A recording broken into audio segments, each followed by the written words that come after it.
So I think I appear to be live. I think I figured it out. I'm going to double check looking in another window. First time I've done this. I was thinking about it. If somebody wanted to comment and tell me for sure. Yeah, there I am. Okay. So welcome everybody. Just minimized my talk.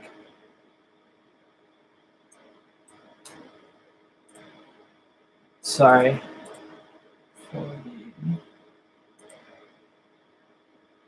Okay, here we go. So I'm just going to assume that everything is going okay and start talking.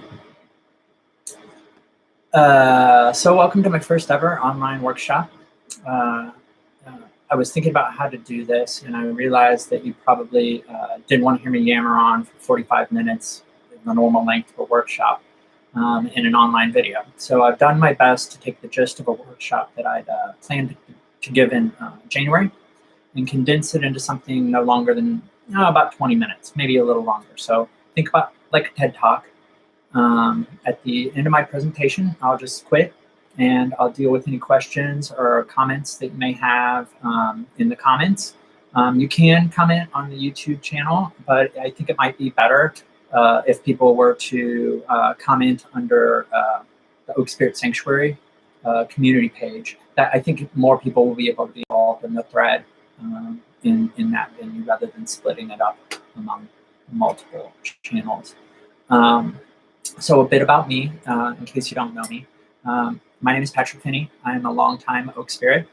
I'm also a member of the Oak Spirit Sanctuary Advisory Board, and I'm a clergy member in training. So my relevant background in relation to today's topic is that I've been studying comparative religion and philosophy for close to 30 years. My undergraduate degree is in history and philosophy and religion.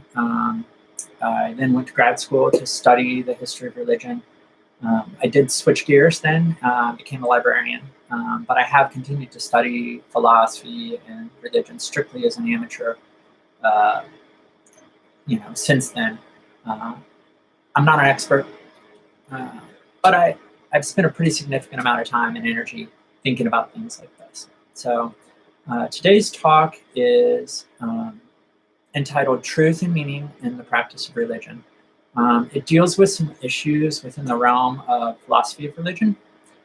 Generally speaking, philosophy of religion encompasses the critical examination of religion as such. So things like its role in human experience and culture, comparative and contrasting visions of the nature of the divine, the relationship between faith and reason, the interplay between science and religion, the limits of human understanding or religious understanding, varieties of religious experience. These are all things that are wrapped up within the philosophy of religion. One of the points of my presentation is that I believe that there is a benefit to our spiritual lives and our religious practice in thinking about religion in and of itself. Not just this religion or that religion or the history and evolution of religions, but religion as a human endeavor. So today I'm going to do this by looking at some words, words that we use when we talk about religion. I'm going to start with some common words that we use when describing ourselves. Things atheist, theist, and related words like polytheist, pantheist. Also wrapped up in that are concepts like animism or deism, and then agnostic. So often folks, when they're asked to self-identify, it boils down to theism in one form or another, atheism, and agnosticism. What I don't know that everyone understands or takes the time to think about is that two of these three words, atheist, theist, and agnostic, are theological positions. They are statements that bear on the nature, and in this case, the existence of the divine. Agnosticism, however, broadly speaking, is not a theological position. It's an epistemological position. So epistemology is the study of knowledge. Things like what constitutes a valid source of information, what can we take as good evidence, what are the limits of human understanding. These are all epistemological questions. So skepticism is a epistemological position, right, or approach. The words theist, atheist, polytheist, pantheist, they all derive from the Greek word theo, meaning God, or the divine. The root of agnosticism is also a Greek word, but it is the word gnosis, which is knowledge or understanding. A ton can be said about gnosis as a philosophical idea. But for today, we're just going to talk about it as knowledge, normal everyday knowledge. So one can be an agnostic for a variety of reasons. One simply couldn't care,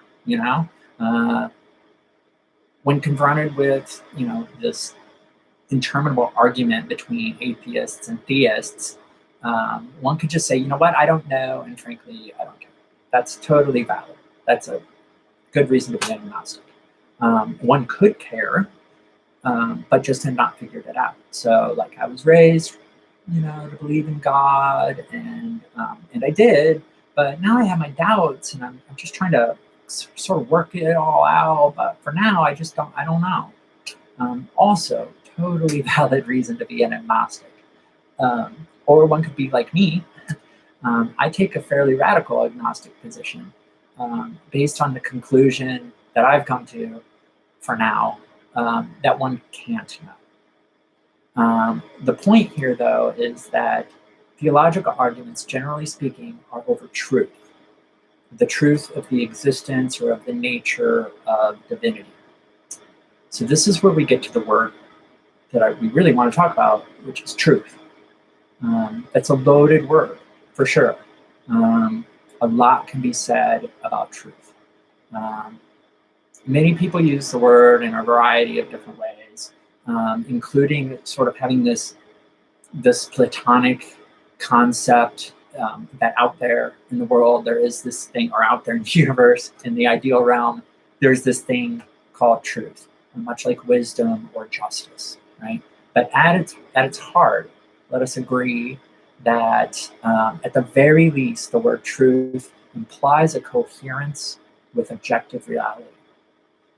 If a statement is true, it more or less describes what is in actuality. Is the table green? Okay, let me check. Yep, the table is green. That is true statement, right? Is there a God?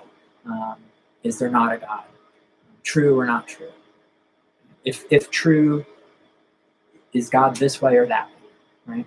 These are theological questions about truth.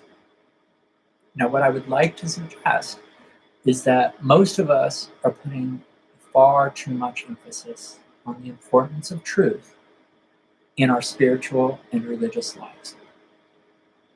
The way we go about it, the way we speak about it, it assumes that the proper object of religion is truth. People sometimes assume that religious practice is truth-seeking.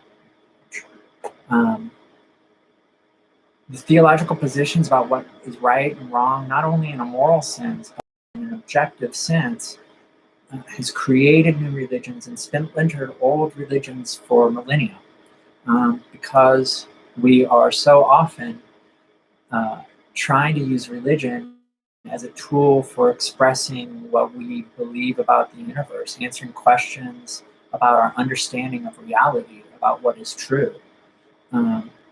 This tendency to be focused in our religious lives so much on the pursuit of truth is the water in which we swim. This is especially true living in a Christian culture, where literally what defines one as a mainline Christian, rather than being a heretic or an apostate, is one's belief in one form or another of a creed that holds as true the resurrection of Jesus Christ and other related concepts. Christians believe this happened, and belief is the key to salvation in Christianity. The whole religion is really based around, since the first century, this notion of orthodoxy, correct belief. And we, all of us, have been enculturated, Christian or not, into the notion that belief is what defines categories in religion. And here in America, surrounded as we are by hundreds of different denominations of Christianity, all separated from one another primarily as a result of theological parsing, of course we believe that we are defined religiously by what we believe. And what I mean when I say believe, what we believe to be true. Right? We value that truth. This is why, especially during and after the Enlightenment, religion came into such conflict with science, because science also has as its explicit object the quest for truth and understanding about what exists, how the universe works, and what exists in the universe, and in what way. And science is a powerful, powerful competitor in the arena of ideas when you're fighting over issues of truth. If by truth what we mean is that which describes objective reality, I dare say that science is kind of winning that battle, probably. They're very, very well positioned, that's for sure. But let me cut to the chase here and say that I think we make a mistake, as I said, when we place too much power in truth as the object of religion, or become too invested in how real or true our religious practices and experiences are. I've been in many theological discussions, especially with evangelical and fundamentalist Christians, wherein they come down to some kind of a position that boils down to either there is a God or there isn't. Either the Bible is true or it's not. Jesus rose from the dead or he didn't. Because answering these questions is critical to their being a Christian or not. It doesn't have to be that way. But for the Christian, belief is the motivating factor in practicing their religion. But from my point of view, as a radical agnostic, remember, this is a position on what I can know and what I can't know. Not only do I not know whether statements are true, or whether there is a God, whether Jesus was resurrected, whether there are fairies, whether magic works, I will never know. I can't know. So I won't go into the details of why I believe this, but you can blame people like St. Augustine and Anselm and Descartes and Spinoza and multiple branches of modern science that have led me to hold this position. But that's where I am. But by being a radical agnostic, does that mean that I place less value on religion or religious practice? I mean, it might be real, might not be real. Really, what's the point, right? But here's the thing. I think that religion's proper object ought not to be truth. Leave the quest for truth to science. I think that we can all be better served by approaching religion not from the point of truth, but of meaning. Right? Does it produce some kind of emotional response that I find valuable? Does it make me think about things in a different way? Does it make me make connections about what I experience in my life in unsurprising ways, or ways that may not have a logical connection, but I can see the relation there. And I find it to be beautiful or meaningful. Right? This quest for meaning is natural. Right? It's encoded in our species. It underlies the universal ubiquity of art across all cultures. Yes, if a thing is true, it has a certain power to it. But if a thing is not true, but is meaningful, that also has power. Right? Behavioral psychology has shown us, without a doubt, that people's actions are far more influenced by their emotions than by reason. Right? The power of meaning is more related to the power of art than the power of science. Right? So let's just think about this. Is Hamlet true? Is Crime and Punishment true? Whatever the last movie that made you cry, or that you and your friend were discussing days later. Pushed even further, are the poems of Walt Whitman true? Are the paintings of Caravaggio? The songs that make you dance around like an idiot, doing things that you would never do in public, were it not for the presence of that music. Right? But we allow these things, this art, to move us, to inform the way that we relate to the world, even if only briefly. And we do this because of our willing suspension of disbelief, right, or self-constraint. We succumb to the moving power of a movie or a song. But because we do so, that does not lead us to testifying in a court of law that that is true. And it doesn't keep us from loving or respecting another movie or another song. Right? And sometimes a sad movie just gives us permission or coaxes us into that good cry that we needed. Right? Or that night out dancing provides that relief from our own myopathy and gets us out of our own skin while we're jumping around under the disco lights, you know? And at the end of the day, we don't feel duped as a sucker or think that it's a waste of time because they're not true, right? We live for these moments because they're meaningful, even if not true. Of course they're not. My position is that the proper object of our religious practice should be meaning. We should be looking for meaning in what we do, rather than arguing about what's true and what's not true. I think we should be seeking in our religious practice those things that are meaningful to me, to others, to find those connections and meaning with others. And that by adopting this position consciously, I can also consciously avoid the energy wasting traps of arguing with science and with other religions about the truth of what I'm doing. Right? I can tell you, this affords me a great deal of freedom, which I also value very highly. Freedom to do what I like, to practice whatever religions, multiple religions, if I want, freely. The freedom to explore multiple paths.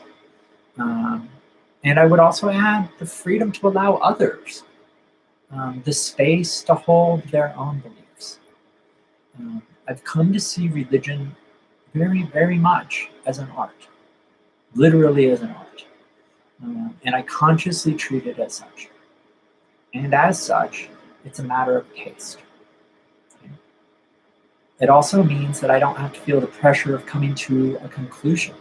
It's not the artist's job to be right. Art allows for evolution, experimentation, while still being open to working within established traditions, themes, and motifs. Right? You can live in the 21st century and still use the painting techniques that the old masters used. It's still, art is still open to criticism and critique as well, as should religion. It's just not against the unbending, binary standards of truth. So many of the ideas I've touched on in this talk have larger implications, and they lead to other areas. I haven't had the time to go into those, including the complicated relationship between truth and meaning, and between theology and epistemology, because although they are two different things, these concepts are related and do inform one another. My theology, and I have one, kind of, and how I regard theology and metaphysics rests on the foundation of my epistemology. But it doesn't have to be that way. It's not uncommon at all for a person's theology to dictate their epistemological positions. Right? Now, I think that's putting the cart before the horse, but I'm a grandchild of the Enlightenment, so what are you going to do? So there's a lot more that could be touched on, but I think that this is a good start for the time that we have and for our first online longer workshop. So I'm going to leave it basically there, except for a recap. So to recap, theology, theism, atheism, etc., are about truth, about divinity. Epistemology is about what we know about anything, and the two are not the same. Contrary to the dominant approach to religion and what the theologians would have you believe, theology is not the only way to approach or the end-all be-all of what it means to be religious. It may, in fact, be a Christian-dominated culture as the measure of religious devotion and sincerity. Meaning and truth are also not the same thing. Meaning is beautiful, powerful, and is the object of our very, very human drive to artistic expression and understanding and appreciation. It can also be a valid object of religious practice, independent of the quest for truth, which is not an unworthy quest. I'm not dissing that quest. I also suggest that you may find some value in considering religion, yours and others, as forms of artistic expression rather than as truth-seeking science. And finally, I just want to encourage you to let yourself not know, to not feel too wrapped up in the truth or the falsehood of what we or others do. Right? Doing things like questioning why we feel drawn to a certain religion or a certain mythic tradition, or what the purposes of religion is in general, these exercises, even if you reach no conclusion, can be valuable simply as exercises. You can grow without reaching a conclusion. You can deepen without finding the bottom, right? Generally speaking, truth is a binary thing. A thing is true or not true. And its value derives from being true. But meaning can accumulate. Right? Things can have more than one meaning. Things can be meaningful from a variety of different angles. And I'm just saying that the enjoyment that one can get from artfully playing with ideas is valuable regardless of whether those ideas are true or not. And when in doubt, you can always dance it, you know. So that's all I've got. I'm gonna sign off now. I want everybody to be safe, be happy. I miss your all's faces, and I hope to see you soon. Take care. Sign out.